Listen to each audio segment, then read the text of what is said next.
Bonjour à toutes et à tous, bienvenue dans le numéro 3 de Hors Champ. Aujourd'hui, Gaël part à la rencontre de Thierry Poncelet, le médecin de la compétition. Et juste après ça, vous avez notre toute nouvelle rubrique Entre deux tirs et le toutou du jour. Après Ilona et Pistole, un nouveau chien vous sera présenté et on compte sur vous en commentaire pour nous dire lequel est votre préféré.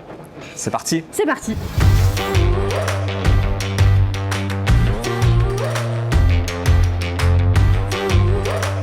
Je suis ici donc avec Thierry Poncelet, le médecin de la compétition. Bonjour Thierry. Bonjour Gaël. Est-ce que tu peux te présenter ? Eh bien, je suis donc Thierry Poncelet. Je suis l'un des médecins intervenants pour la Fédération française de tir et médecin de ce championnat. Et quel est ton rôle sur ce championnat ? Alors, j'ai plusieurs fonctions lors de ce championnat. J'assure la prise en charge médicale des athlètes s'ils avaient un problème de santé aigu lors de ce championnat. On assure également la continuité des soins pour nos tireurs et tireuses en équipe de France pour continuer les bilans et programmer la prise en charge médicale puisque ce sont des tireurs qu'on suit régulièrement à l'international et c'est beaucoup plus facile de connaître l'état de santé d'un tireur sur l'hexagone que de découvrir une pathologie à l'international où on est bien moins à l'aise pour prendre en charge correctement.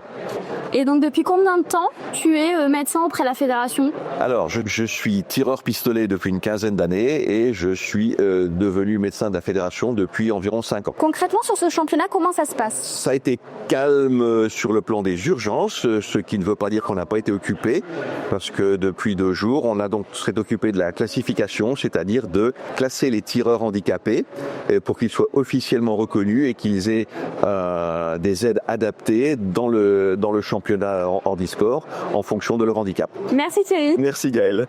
Donc, si vous avez un problème médical urgent, ce que je ne vous souhaite absolument pas, vous pouvez aller voir Thierry, le médecin de la compétition.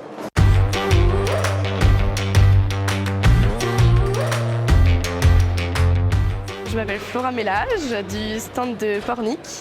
Je fais de la carabine depuis 3 ans et là je suis au championnat de France. Mon papa est gendarme, donc ça m'a donné envie de tirer et je voulais essayer, porte ouverte, j'y étais et je me suis accrochée dessus, donc voilà. Ce qui m'a plu, c'est vraiment le côté de la concentration et le sérieux que ça demandait en fait tout au fil de l'année. Moi qui fais du sport à côté très cardio, là faire du tir posé pendant 1h15 à tirer, c'est vrai que c'est assez compliqué. Ça m'apporte plus de confiance en moi et puis ça m'apporte aussi avec mon club, j'ai plein de liens avec mes amis, la présidente, on s'amuse tous ensemble donc c'est trop bien.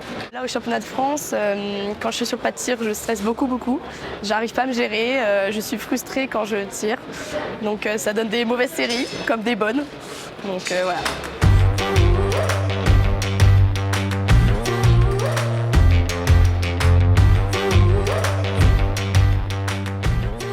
Vixi, 1 an et demi, qui nous accompagne sur tous les pas de tir. Elle fait la fête à tout le monde quand on arrive sur les pas de tir, elle est très joyeuse et après quand on commence le tir, elle se couche dans le sac de tir et elle nous attend tranquillement. Alors c'est un épagnol breton, elle a fait ses tout débuts, elle avait 2 mois, on l'a emmenée aux rencontres para-tir. Le 10 mètres, le 50 mètres, elle fait toutes les disciplines.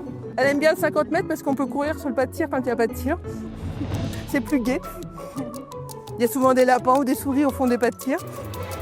Il y avait rencontre para-tir, on arrive au CNTS et on laisse un bébé chien, en fait elle faisait la folle, je me baisse pour l'attraper, elle est tombée et la patte arrière cassée à Châteauroux. Pour les rencontres para-tir, elle était dans l'ambiance, mais bon depuis tout va très bien, elle est bien remise, elle court bien après les lapins, il n'y a pas de souci. Et on clôture déjà cette 3e journée de championnat. On espère que ça vous a plu, vous pouvez nous suivre sur nos réseaux sociaux, Facebook, Flickr, Instagram, YouTube, LinkedIn. et voilà. Voilà, c'est tout. On vous dit À demain.